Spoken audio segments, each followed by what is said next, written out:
Every night, we engage in a silent ritual of perimeter defense. We lock our front doors, pull the curtains tight, and isolate ourselves from the rest of the world to find a few hours of rest. We operate under the assumption that these physical barriers create a sanctuary. It's a social contract of safety, where we trust that invisible borders, like a property line or a deadbolt, are enough to guarantee our privacy. This belief in total isolation was shared by three very different people: a man walking his dog through a quiet suburb, a remote worker in a cul-de-sac, and a driver resting at a highway stop in the middle of nowhere. Each of them believed they had successfully separated themselves from the public world. Whether the steel shell of a car or the front door of a home, they trusted the physical barrier to keep the outside out. The danger begins with the cognitive delay that follows a breach, the period where our survival instincts sense a threat, but our logical mind refuses to acknowledge that the perimeter has failed.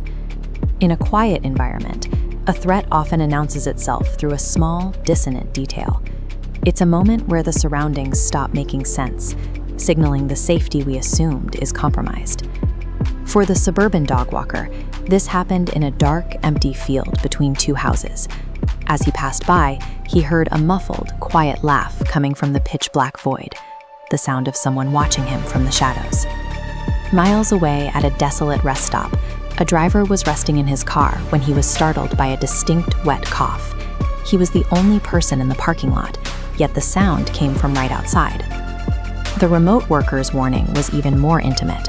He woke up at nearly 2 a.m. to find his bedroom door, which he clearly remembered locking, standing open just a few inches. These subtle environmental breaks are our primal survival instincts, acting as an early warning system. The body registers the presence of a predator long before the eyes can actually see one. The human brain has a built-in vulnerability, normalcy bias. Faced with a terrifying possibility, our logical mind finds a mundane explanation to maintain comfort. The dog walker didn't run home. He told himself the laughter was a child nearby, convinced it was harmless. The driver at the rest stop saw a figure moving inside the building, but he was so exhausted that he convinced himself he was hallucinating. He leaned his seat back and closed his eyes again, letting sleep deprivation overwrite his fear.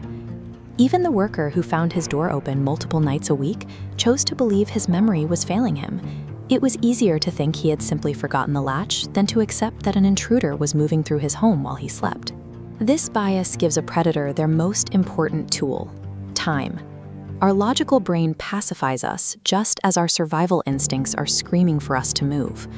Eventually, the rationalizations collapse. The comfort of the mundane explanation is stripped away when the physical evidence of the breach becomes impossible to ignore. Hours after hearing the laughter on his walk, the dog walker woke up to his dog staring at the bedroom door. He walked downstairs to investigate, only to find an unfamiliar woman sitting on his living room couch, smiling at him in the dark. The driver's eyes snapped open to find a man's face pressed into the glass of his car window. When he tried to flee, he realized the man had already spiked his tires, waiting for the exact moment he was most vulnerable. To find the truth, the remote worker set up a hidden camera. The footage showed a man picking the locks to the house, entering the bedroom, and standing inches away from the worker's sleeping face for 40 seconds before silently sliding back into the hallway. In each of these cases, the safe space had already been occupied by a predator for minutes or even hours, while the victims' minds worked to convince them they were alone. The immediate threats ended with arrests and physical escapes. The woman on the couch was taken into custody, and the driver fought his way out of the rest stop. Yet the police found no fingerprints or forensic evidence of the man who stood over the sleeping worker. While the physical encounters were brief, the damage to the victim's sense of security was permanent. The sanctuary of the home had been violated so thoroughly that both the dog walker and the worker abandoned their houses and moved across the country, unable to live in a space where they had been so exposed. These stories serve as a reminder that the perimeter we build around ourselves is only as strong as our willingness to defend it. Security is a fragile concept that disappears the moment an intruder decides to ignore the lock on the door. When your environment presents a subtle anomaly, your brain will try to offer you a comfortable lie to keep you calm. Don't listen to it. Trust your gut.